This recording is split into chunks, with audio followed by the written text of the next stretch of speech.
warahmatullahi wabarakatuh. Perkenalkan, nama saya Tri Yunitasari.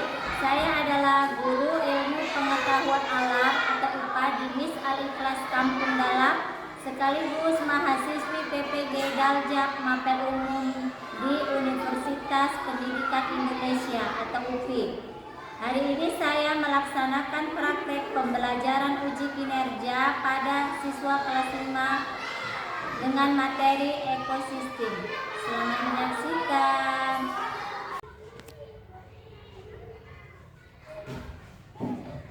Assalamualaikum warahmatullahi wabarakatuh.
Tahu?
Tumbuhan padi bisa melakukan fotosintesis dengan sendiri tanpa bantuan orang lain. Itu yang produsen. Sekarang yang konsumen.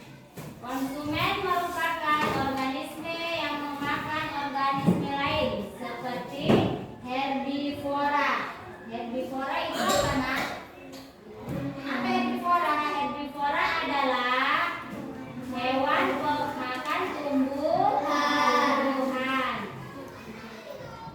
Ada kan, Nak, hewan yang makan tumbuhan? Ada. Ada contohnya. Sapi, keledai, kambing. Ya kan, Nak? Itulah contoh hewan yang memakan tumbuhan. Sekarang yang karnivora. Karnivora itu pemakan hewan. Pemakan hewan. Iya, ular. Ular dia binatang yang mau memakan hewan, memakan organismenya sendiri. Dan sekarang yang terakhir, dekomposer, yaitu organisme yang menguraikan bahan organik mati menjadi zat anorganik. Contohnya bakteri dan jamur. Tahu bakteri? Terlihat bakteri? Tidak. Kalau jamur terlihat tidak? Terlihat. Bakteri itu ada pada tumbuhan jamur.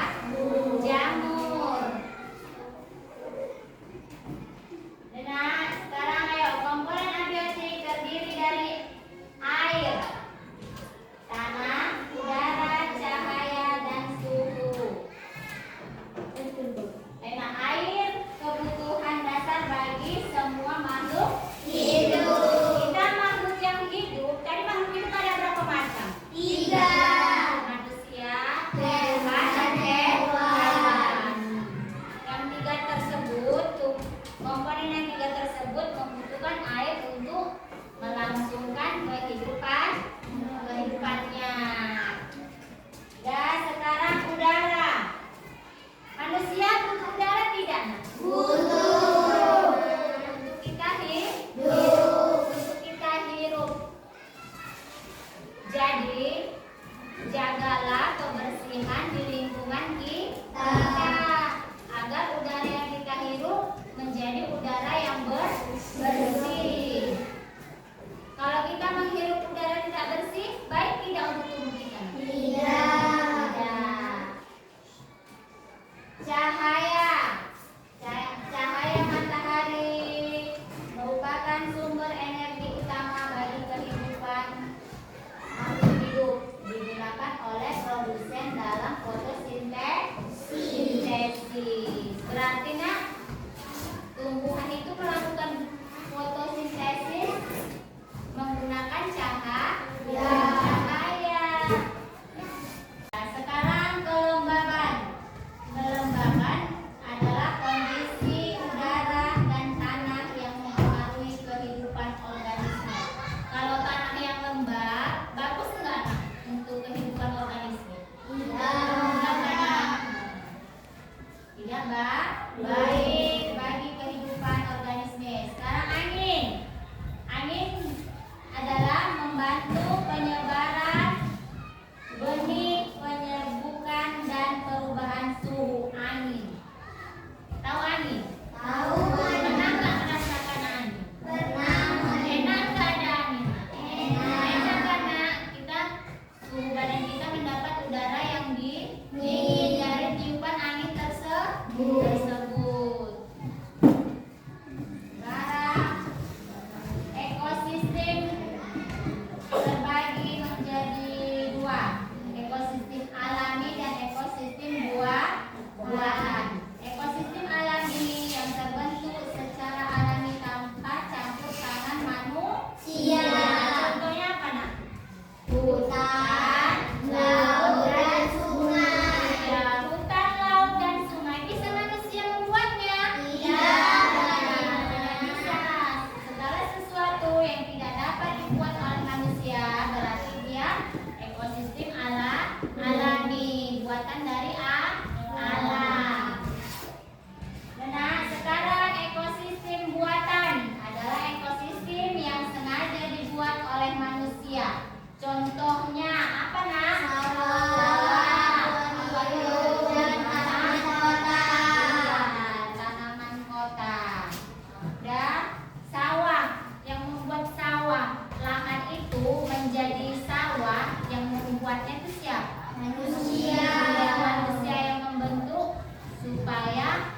menjadi sebuah sawah, akuarium dan taman kota. Pernah lihat taman? Nah, cantik kan nak? Cantik. Kalau taman itu dirawat dan dibuat oleh manusia.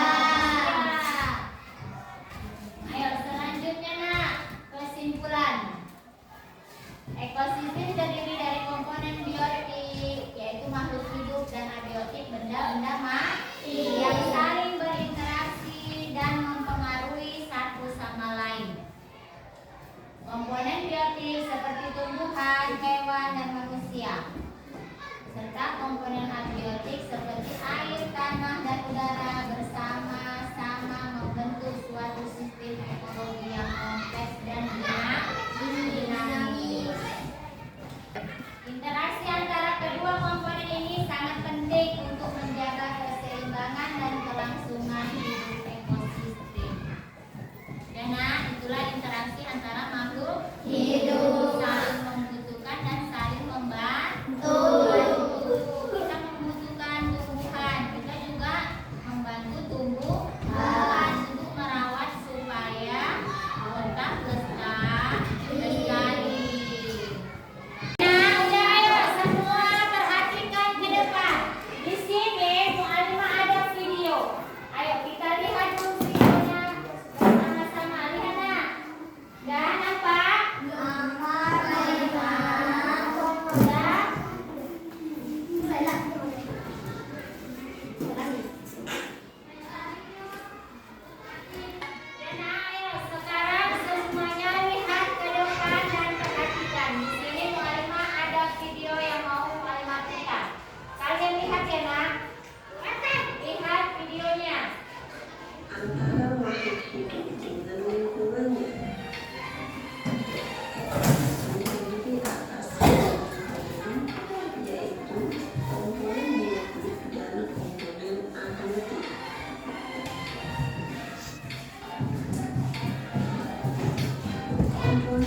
Hewan, manusia, dan mikroorganisme.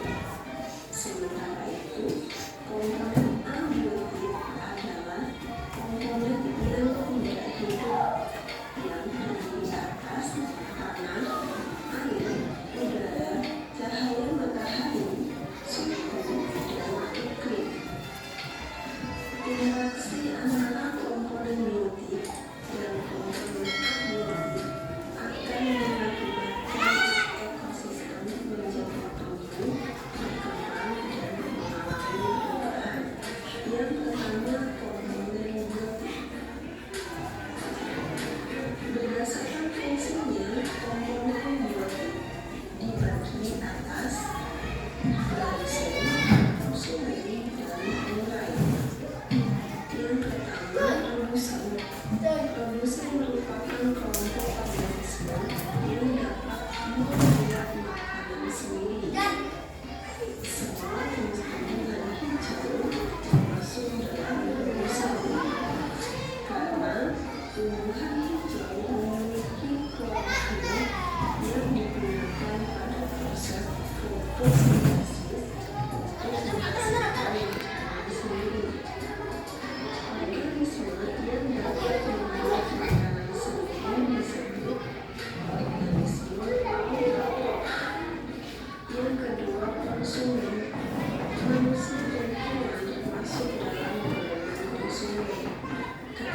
sumber berfungsi.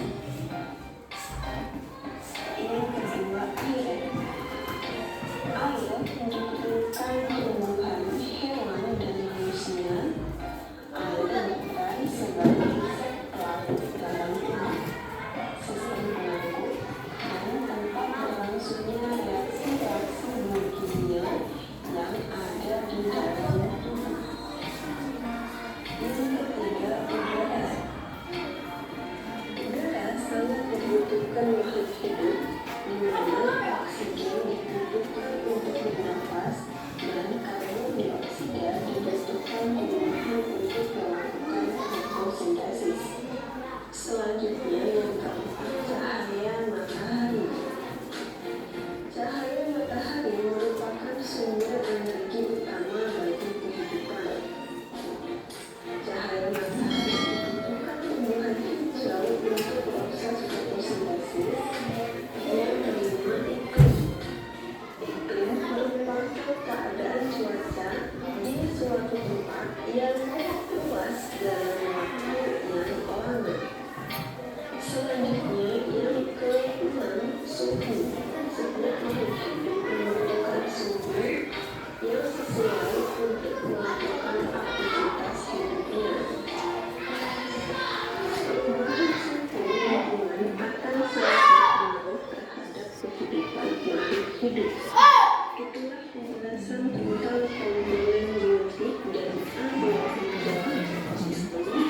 Semoga penjelasan ini bermanfaat dan menambah wawasan serta pengetahuan kita. Jangan lupa Setelah kalian putar video dan kalian lihat dan penjelasan yang sudah kalian jelaskan tadi, ada yang mau ditanya? Tidak ada lagi yang mau ditanya. Di sini Malina akan memberikan lembar kerja peserta penerimaan anak Malina seluruhnya. Malina bagikan kertasnya, kerjakan ya nak.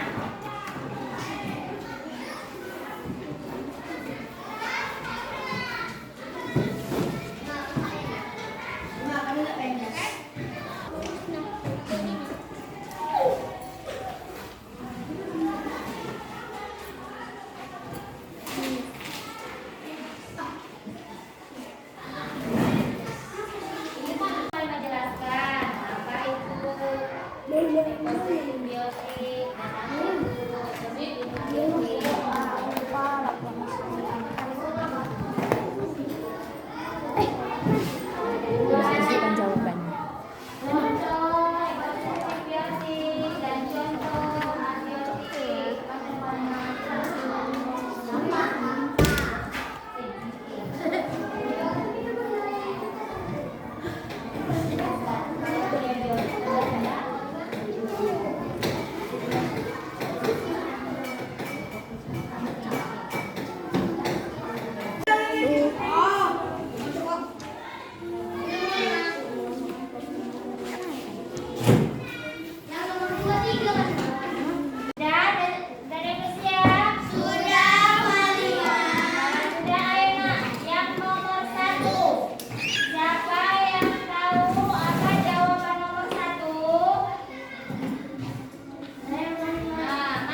Dadah.